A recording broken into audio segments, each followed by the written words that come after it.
So good morning. I'd like to talk about today public policy and education. And actually, how do we actually even think about public education when we are, as a people, as an American people? Because it's really difficult to even put it in perspective when we understand how many children are really not being successful. And moreover, people need to understand that public education is compulsory. So we all pay for it. And how we pay for it is through the tax dollars. And so I'm going to shrink. I don't like looking at myself, so I'm going to shrink it. But I'm going to talk about public education policy in Nevada, as I have found it very difficult to understand what's actually going on here in Nevada. Any educational program, from a parent's perspective, should be educating your child. And if you cannot measure the benefit of public education and you cannot see the success in your children, we really need to understand the educational system is broken and how we don't talk about it because of the ups and downs of who really gets to benefit. People with money, people with basic understanding of how services should stream actually can navigate the system pretty well. But for people who feel that education is just something they have to do and they struggle through it, the reality is often failure.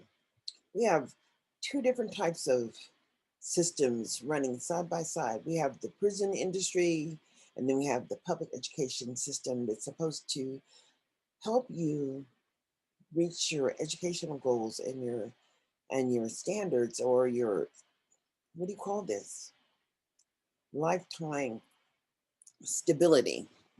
But basically, there is no sustainability when if you're a person who just trusts the educational system to function. We have to realize that, before this pandemic hit, Black Lives Matter protesters were all on the street simply because, why? I'll tell you why. Because so few Black people had access to resources, and the ones who did were the ones who were participating or the ones who were engaged in the process. What do I mean by that? I mean that there are people who, whose families participate in public policy and the establishment of public policy, who understand where resources are and how to access those resources. And there are people that just don't know anything, that really just depend on the system to work. And how the system works is it really doesn't. It works if you understand that you can hold it accountable. But in general, Nevada has four primary responsibilities they feel in public education: providing a uniform system of common schools, prescribing the manner of appointment of duties that the superintendent of public instruction has, indicating specific programs of course of study, and maintaining overall budget authority. And I think they're confused because, the offer of a free and appropriate public education comes from the federal government. The offer of a FAPE and what that FAPE actually looks like comes from the federal government. I'm going to pause this, and I need to find one more document so I can really explain the offer of FAPE. So this is a document. I don't remember where I got it from, but I'm sure I downloaded it. But why is Trump and the Republicans rushing to put federal judges in place while, during this time? Because America has been making the harvest of Black people, and Black people have not had the right to exercise authority over public, outcomes. Because when you, as an African American, quote unquote, citizen, most people don't understand that the power of public education comes from the ability to advocate and to ensure that, public services are happening. It says, I'm only talking about civil rights and education and the intervention of the public schools. What laws around compulsory education mean in America?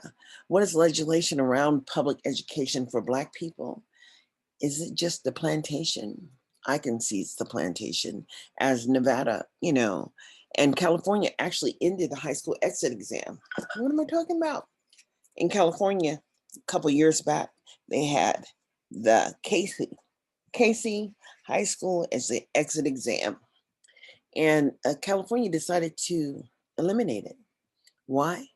Because it wasn't demonstrating that they were making the kind of progress that they thought they were making.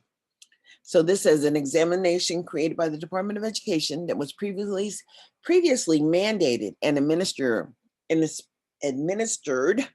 by high schools statewide in order to graduate. That means that you had to take this exit exam, and these are the things that it basically it looked at: reading and writing and arithmetic in the public schools, and children had to pass it before that, sophomore year. Then what happened? It wasn't happening. California couldn't live up to those standards, so to speak. And so the state board, what they do? They ended it.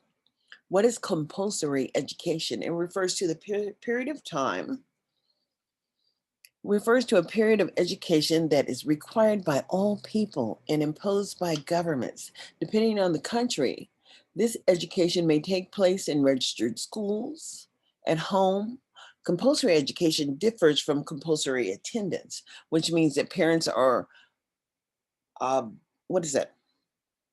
They have to, obligated to send their children to schools. Compulsory education involves both duty imposed upon the parent, means the laws means that parents can be held accountable through truancy courts or whatever. What is a FAPE? This is what I was talking about. A FAPE is the educational right of all students in the United States. It's guaranteed by the Rehabilitation Act of 1973 and Individuals Act of under IDEA. That happened. It was renewed in 2004. But irregardless, it is the provision of regular or special education related aids and services that are designed to meet the individual's needs. Handicapped persons are as adequately as needed for non-handicapped persons. That means that no matter what, even if your child has a disability, your child has a right. And then it says, to provide, the state has an obligation to provide a free and appropriate public education to even a disabled child. Citizenship Clause. What does that say? The Citizenship Clause in the first sentence of the 14th Amendment to the Constitution, the 14th Amendment to the Constitution, which was adopted on July 9th, 1968. And it states that all persons born naturalized in the United States are subject to this jurisdiction, therefore are citizens of the United States, wherein they reside. This clause reversed portion of the Dred Scott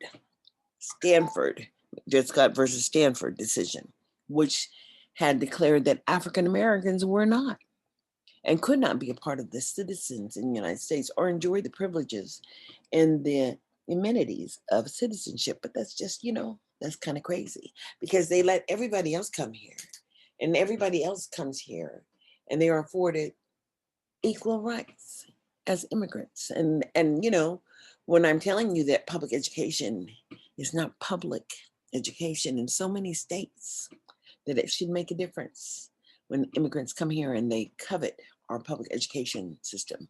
But see, everybody has, added to the history of public education in America.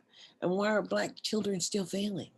The 14th Amendment does not provide a procedure for the revocation of the United States citizenship. Under the Supreme Court precedent of whatever this is, the loss of the 14th Amendment is based on the citizenship is possible only under the following circumstances: fraud and a naturalization process. Technically, this is not a loss of citizenship, but rather voiding the purported naturalization and declaration that immigrants never was a United States citizen. I don't know. This is just a bunch of jargon. Nothing means anything, especially if your children are not making it. So we need to understand that what we're talking about is the failed services of public education and the modified behavior that is not sustaining African Americans, because what the states are actually doing is just being involved in the education of these children. And it doesn't make a difference because these children cannot sustain themselves. So that's kind of like fraud, right? If they're paying themselves to educate your people and your people are being denied access, then we're talking about a circumstance of fraud as far as I'm concerned. What does it mean to not be a grade level in America? California ended its commitment to the high school exit exam. Understand the data set about the benefit in public education and the high impact of the plantations mentality on the public education. That means that people think that Black people are just not trying, but that's not the issue. Because all children are gifted. It's what they have access to initially. That's what we have to understand. So initially, perhaps these children are not making it. Oh my goodness, this is a pretty long document. And I can share the document as if I share the link once I upload it. So everybody should understand that public education is not free. And it means something to get a basic education in America, as it allows you and affords you to participate in the process of oversight. But if you're not participating, I just wonder what the responsibility is for the federal government that's supposed to ensure that education happens and their role in the oversight process, which I cannot find here in Nevada. So, anyways, until we have a real force of educated people, we can't address this problem because there's got to be a team effort to ensure that equity and access happens. And that means that all Black people must be on the same team. And all Black people need to understand that if they are not on the same team, then perhaps is a reason why so many children are not making it. So until I decide to, well, I'm going to be back on at 8 o'clock or 8:30, I think I chose a time to do a meeting, as I'm going to wind up paying for my Zoom for the second year in January 2nd. And so I have to learn how to put this tool to work, because actually people can empower themselves by understanding what the law says for them. So until we meet again, understand it is your personal responsibility to learn what your role is and how you can affect change in the 21st century. Hey, we're living in 2021. Welcome to America.